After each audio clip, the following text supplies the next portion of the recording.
가질게 너를 원해 다른 이유 없이 새빨간 입술처럼. Assalamualaikum warahmatullahi wabarakatuh. Perkenalkan, nama saya Islah Rosida.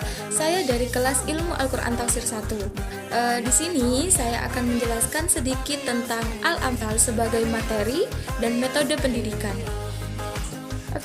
Sebelum saya memasuki ke materi yang akan saya jelaskan, saya akan menjelaskan sedikit tentang pengertian Al-Quran. Al-Quran adalah kitab suci umat Islam yang berisi firman-firman Allah Subhanahu wa Ta'ala yang diwahyukan dalam bahasa Arab kepada Nabi Muhammad dan membacanya bernilai ibadah. Al-Quran berfungsi sebagai petunjuk atau pedoman bagi kebahagiaan hidup di dunia maupun di akhirat. Setiap muslim tentu menyadari bahwa Al-Quran adalah kitab suci yang merupakan pedoman hidup dan dasar setiap langkah hidup. Al-Quran bukan hanya sekedar mengatur hubungan antara manusia dengan Allah Subhanahu wa Ta'ala, tetapi juga mengatur hubungan manusia dengan manusia serta dengan lingkungannya. Dalam Al-Quran banyak terdapat ayat-ayat yang menceritakan hal-hal yang samar dan abstrak. Manusia tidak mampu mencernanya jika hanya mengandalkan akalnya saja, sehingga seringkali ayat-ayat tersebut diperumpamakan dengan hal-hal yang konkret agar manusia mampu memahaminya. Untuk memahami itu semua, maka ulama tafsir menganggap perlu adanya ilmu yang menjelaskan tentang perumpamaan dalam Al-Quran, yaitu ilmu Amsal Al-Quran. Dalam kali ini, saya akan menjelaskan tentang Al-Amsal sebagai materi dan metode dalam pendidikan Islam. Secara bahasa, amsal adalah bentuk jamak dan matsal. Kata matsal berarti perumpamaan. Menurut terminologinya, ada 3 pengertian. Yang pertama, menurut ulama ahli adab, amsal berarti ucapan yang banyak mengumpamakan keadaan sesuatu, diceritakan dengan sesuatu yang dituju. Yang kedua, menurut ulama ahli bayan, amsal adalah ungkapan majas yang disamakan asalnya karena adanya persamaan. Yang ketiga, menurut ulama ahli tafsir, amsal adalah menambahkan pengertian yang abstrak dalam ungkapan yang indah, singkat, dan menarik yang mengena dalam jiwa, baik dengan bentuk tasbih maupun majas mursal. Term amsal terdapat dalam ulumul Al-Quran, khususnya pengantar ilmu tafsir. Amsal adalah menyepakan sesuatu dengan sesuatu yang lain dengan hal hukumnya dan mendekatkan sesuatu yang abstrak dengan sesuatu yang indrawi. Dalam Al-Quran, Allah Subhanahu wa Ta'ala menampilkan sejumlah amsal dalam rangka menggugah akal manusia, diantaranya dalam surat Al-Hasyr ayat 21.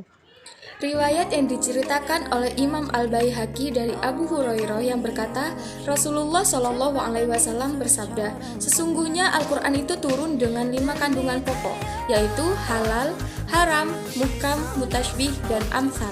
Maka kerjakanlah yang halal, jauhilah yang haram, ikutilah yang muhkam, yakinilah yang mutasyabih, serta ambillah pelajaran dari amsal, perumpamaan-perumpamaan.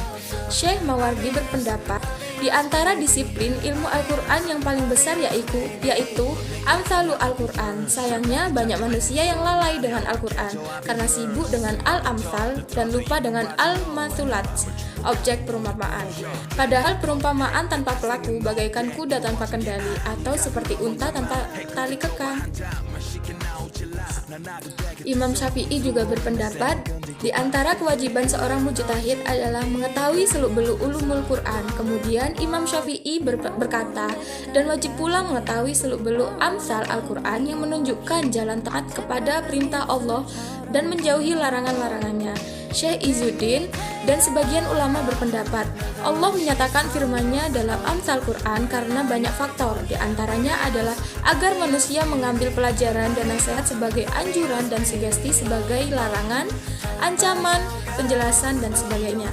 Adapun perumpamaan yang mengandung perbedaan pahala, kehancuran amal perbuatan, pujian, celaan, atau apapun yang sejenisnya, menunjukkan adanya penetapan beberapa hukum atau ahkam. Al-Amsal sebagai metode dalam pendidikan berarti menjadi cara dalam menyampaikan materi pendidikan. Sahrudin memberikan pengertian tentang metode Amsal adalah mengumpamakan sesuatu yang abstrak dengan yang lain yang lebih konkret untuk mencapai tujuan dan atau manfaat dari perumpamaan tersebut. Dari uraian yang saya jelaskan tadi, Al-Amsal merupakan kerangka yang dapat menampilkan makna-makna dalam bentuk yang hidup dan ataupun yang mati, dengan cara menyerupakan sesuatu yang gaib dengan yang nyata, yang abstrak dengan yang konkret, dengan menganalogkan sesuatu dengan hal yang serupa. Dengan Al-Amthal, ayat yang ada di dalam Al-Quran menjadi lebih mudah dipahami, juga lebih indah, menarik untuk dibaca. Al-Amthal sebagai materi tidak memiliki bagian sendiri, melainkan terintegrasi dengan materi-materi akhlak. Sebagaimana fungsi Al-Amthal, yakni menyerupakan makna dengan adanya Al-Amthal sebagai materi pendidikan agar materi akhlak yang disampaikan mudah dipahami dan dihayati oleh peserta didik. Al-Amthal digunakan sebagai metode dalam dunia pendidikan, memiliki kelebihan tersendiri dalam memahamkan peserta didik. Dengan metode Amthal, peserta didik lebih mudah memahami materi yang disampaikan oleh pendidik. Melalui perumpamaan materi yang disampaikan lebih mudah dicerna oleh peserta didik. Sekian penjelasan tentang Al-Amthal dari saya. Kurang lebihnya mohon maaf. Wassalamualaikum warahmatullahi wabarakatuh.